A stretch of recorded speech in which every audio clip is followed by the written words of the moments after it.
En la unidad 6 vamos a estudiar una variable meteorológica muy importante, la humedad.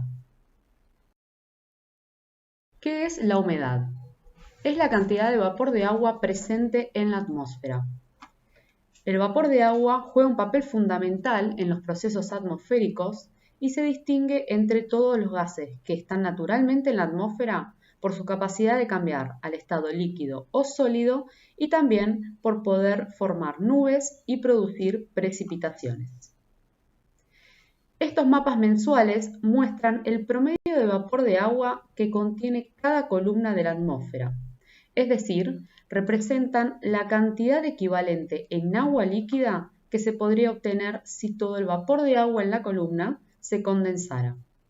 La distribución de vapor de agua varía dependiendo la región y también según la época del año. ¿Cuáles son las variables para medir la humedad? Se encuentran entre ellas la tensión de vapor, la relación de mezcla, la humedad específica, absoluta y relativa, la temperatura de rocío y temperatura de escarcha y la temperatura de bulbo húmedo. La tensión de vapor es la presión parcial que el vapor de agua ejerce en el aire. Esta se mide en hectopascales o milibares. Como recordamos de la primera unidad, el aire está compuesto por varios gases que tienen distintas concentraciones. La suma de todos estos gases constituyen lo que llamamos aire húmedo. En esta imagen se muestra la concentración de cada gas que compone la atmósfera y la presión que ejercen los mismos a una determinada temperatura. El vapor de agua constituye el 1% del total de los gases presentes y la presión que ejerce ese 1% es lo que denominamos tensión o presión de vapor. Esta medición lo que nos da es el contenido de vapor de agua real en una masa de aire. Tensión de vapor de saturación. Cuando una masa de aire contiene la máxima cantidad de vapor de agua admisible para una determinada temperatura, decimos que el aire está saturado. La temperatura, la presión y la cantidad de vapor de agua determinan en qué momento estas fases estarán en equilibrio. En la figura se puede ver la variación de esta presión en función de la temperatura. La curva celeste nos dice a qué presión y a qué temperatura dadas el agua y el vapor de agua van a coexistir en equilibrio. Lo que podemos observar es que cuanto mayor es la temperatura, mayor va a ser la presión de vapor de saturación. Lo que nos mide esta tensión es el contenido de vapor de agua potencial que hay en una masa de aire.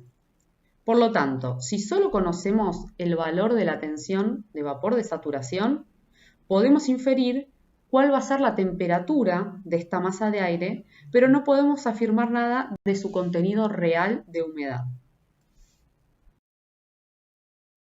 Relación de mezcla.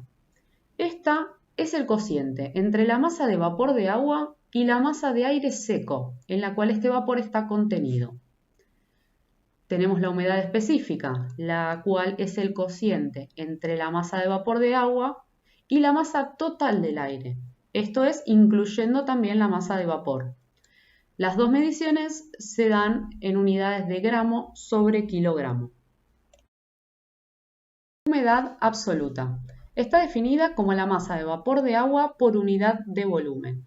Sus unidades son los gramos sobre metros cúbicos. En estos ejemplos podemos ver cuál es la relación entre la cantidad máxima de vapor de agua que un metro cúbico de aire puede contener, un metro cúbico es nuestra unidad de volumen, dependiendo de la temperatura. Se observa que cuanto mayor sea la temperatura, mayor va a ser la cantidad de vapor de agua que se puede tener. Humedad relativa. Representa la relación entre la presión parcial de vapor de agua y la presión de vapor de saturación a una temperatura dada. En estos cuatro ejemplos vemos el efecto de la temperatura y la cantidad de vapor de agua en la humedad relativa. El círculo azul representa la cantidad de vapor de agua del aire y las primeras tres imágenes la misma se mantiene constante. En el primer ejemplo se muestra que la masa de aire contiene la máxima cantidad de vapor de agua admitido a una determinada temperatura, por lo que ésta se encuentra saturada. Tiene una humedad relativa del 100%. Si a esta masa de aire le aumentamos su temperatura, dejando el vapor de agua constante, lo que vemos es que su humedad relativa disminuye. ¿Por qué? Porque ahora esta masa de aire puede contener más vapor de agua. Si seguimos aumentando la temperatura, dejando el vapor de agua constante, su humedad relativa va a seguir disminuyendo. Y por último, en el cuarto ejemplo, lo que vemos es que dejamos la temperatura constante, pero ahora lo que aumentamos fue el vapor de agua dentro de esta masa de aire, por lo que la humedad relativa volvió a aumentar. Los instrumentos que se utilizan para medir la humedad relativa son el higrómetro de cabello o el psicrómetro. Temperatura o punto de rocío. Representa la temperatura a la cual el aire, con una presión parcial de vapor de agua dada, se satura. Cuanto más cercana sea la temperatura de rocío a la temperatura del aire, más cercana está la masa de aire a la saturación. La definición es análoga con la temperatura de escarcha, solo que la saturación se observa con respecto al hielo. En la siguiente imagen se puede ver la relación entre la temperatura y la humedad relativa. Si la temperatura de rocío se mantiene con valores relativamente constantes, la relación entre la temperatura y la humedad relativa es inversa. En horas del día, cuando la temperatura aumenta, la humedad relativa disminuye, y caso contrario durante la noche.